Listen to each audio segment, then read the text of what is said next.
बिहार विधानसभा चुनाव 2025 के नतीजों में महागठबंधन की करारी हार और एनडीए को प्रचंड जीत मिली है, जिसका असर बिहार के बाहर भी दिखने लगा।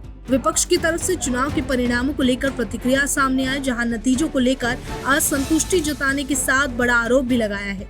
चुनावी प्रक्रिया में गड़बड़ी से लेकर वोट चोरी के मुद्दे तक को लेकर विपक्ष के नेता प्रवक्ता चुनाव आयोग से सवाल कर रहे हैं। आइए जानते हैं किसने क्या कहा।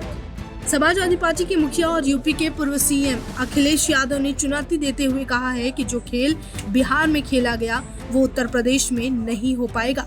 अखिलेश यादव ने पोस्ट करते हुए लिखा, बीजेपी चुनाव जीतने के लिए छल करती है। बता दें, नतीजों के बाद अखिलेश यादव ने अपनी पोस्ट में लिखा, बिहार में जो खेल एसआईआर ने किया है वो पश्चिम बंगाल, तमिलनाडु, यूपी और बाकी जगह पर अब नहीं हो पाएगा, क्योंकि इस चुनावी साजिश का भांडाफोड़ हो चुका है।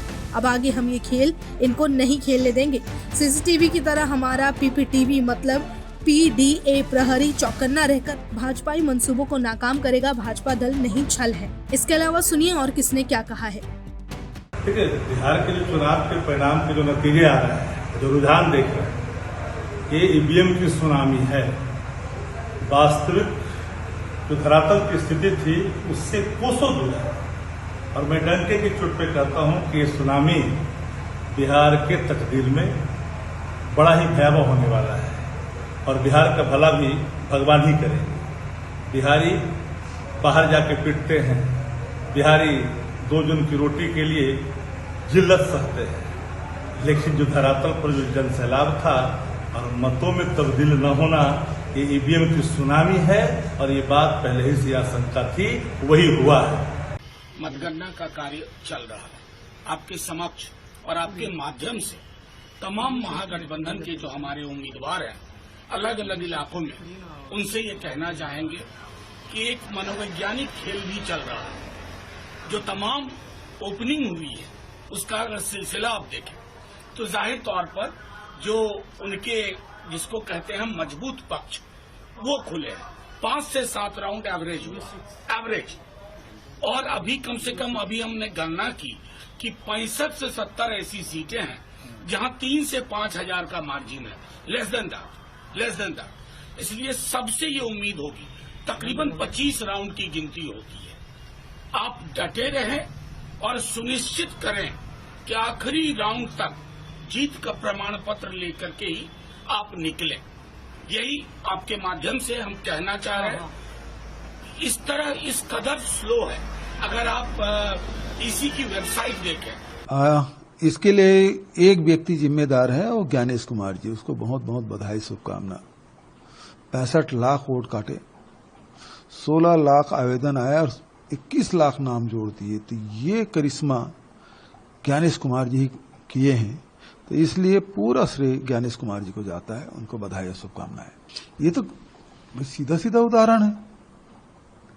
जैसे अभी जब तक के आपके महादेवपुरा का सर्वे नहीं आया था, राहुल जी ने करवाया था, और अभी हरियाणा का जो करवाया 25 लाख वोट फर्जी हरियाणा में डाले गए, छोटा राज्य है।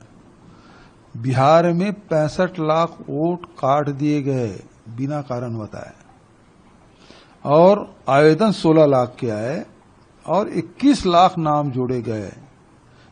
तो 5 लाख नाम कैसे? ये तो सुप्रीम कोर्ट में भी सवाल पूछा जा रहा है निर्वाचन आयोग को। तो ये जब 16 लाख आवेदन आए, 21 लाख लोगों के नाम जोड़े, तो ये करिश्मा ही है। और ये काम ज्ञानेश कुमार जी ने किया है। भारतीय जनता पार्टी साथी बताए मुझे कि 16 लाख आवेदन में 21 लाख नाम कैसे जोड़े गए। देखिए, मैं आज से कोई नहीं, मेरे 2 बयान है, कहिए तो मैं आपको दिखा दूं। 3 महीने पहले और 10 अक्टूबर को फिर दोबारा मैंने इस बात को कहा था कि ये चुनाव हाईजैक हो चुका है, अब इस चुनाव का कोई मतलब नहीं है और बिहार में जीत का प्रमाण पत्र एनडीए को पहले ही ज्ञानेश कुमार जी ने मोदी जी को दे दिया है। ये मेरा पहले का बयान है, 3 महीने पहले बोला था।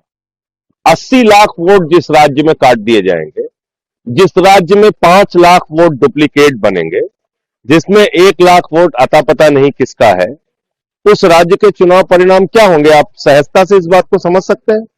तो आज पूरी एनडीए को और मोदी जी को जाके अज्ञानेश कुमार को बधाई देनी चाहिए, उनको मिठाई खिलाना चाहिए, उनका माल्यार्पण करना चाहिए कि अज्ञानेश कुमार जी आपकी कृपा से हम लोग बिहार जीत गए।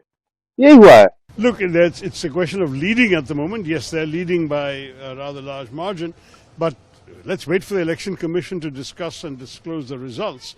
I'm sure that the party has a responsibility to study in detail the causes. But remember, we were not the senior partner in the alliance, and that RJD also has to look carefully at its own performance. But I will say that on a matter like this, it's very important that we look at the totality of our performance. You know, elections are about a number of factors. There is, of course, the popular mood, there is the question of organizational strengths and weaknesses, there is the question of the messaging, a lot of issues which will have to be looked at and to see what went right, what went wrong. But let's wait for the final results before we make a call. नमस्कार, मैं हूं मानक गुप्ता। अगर आपको हमारा ये video पसंद आया हो तो इसे लाइक और शेयर जरूर करें, और हां, हमें सब्सक्राइब और फॉलो करना ना भूलें ताकि आप देश और दुनिया की कोई खबर मिस ना करें। तो जुड़े रहिए हमारे साथ और देखते रहिए न्यूज़ 24।